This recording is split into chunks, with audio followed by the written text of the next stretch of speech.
I first got introduced to the concept when I was a kid, and I remember asking my mom for $10 to go to the movies with my friends. And she looked at me coldly and she just said, "I'm not a bank.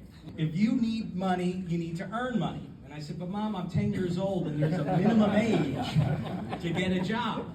And without missing a beat, she said, "But there's no minimum age to start your own business." And that is true.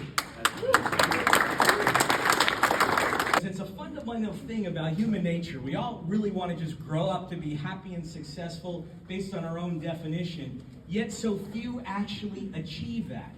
Well, I led a research team about a decade ago of 10 people, and we were simply trying to find out, what do happy and successful people do differently?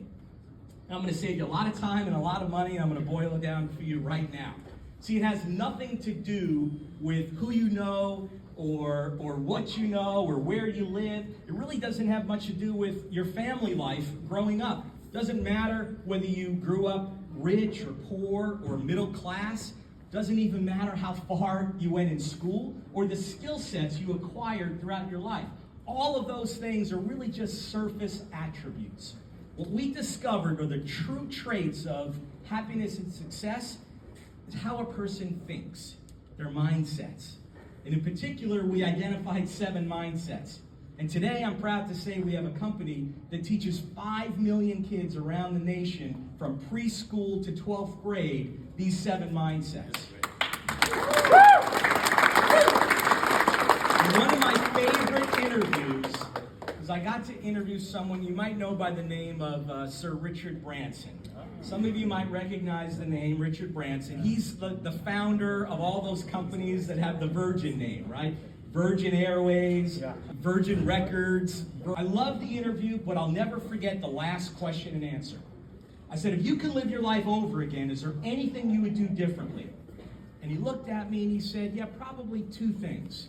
He said, "Number 1, I'd start my first business at an earlier age." I said, "Oh, that's interesting, but didn't you start your first company at the age of 9? He said, "Yes." And I said, "Yeah, all those wasted years." "What's number 2? And he said, "All right, the second thing is, if I could do it over again, I would dream bigger." Just do me a favor. With either your left or right hand, raise it as high as you can. As high as you can, left or right hand. Now look around the room as I ask this next question. Is there anyone here who can get their hand like 1 inch higher? Stretch. How about 2 inches? Anybody got 2 inches in them? Stretch, stretch, stretch. Excellent. Hands down. I want you to think about what you just did. Because you know I asked you to raise your hand as high as you could the first time, right? I said, raise your hand as high as you could. And you said, yes, here you go. And then I said, can you get it 1 inch higher? You said, yes, Scott, as high as I can plus 1 inch. And then I said, how about 2? Yeah, as high as I can plus 1. Here's 1 more for you. See, even you don't know how good you can be. Even you don't understand your full potential.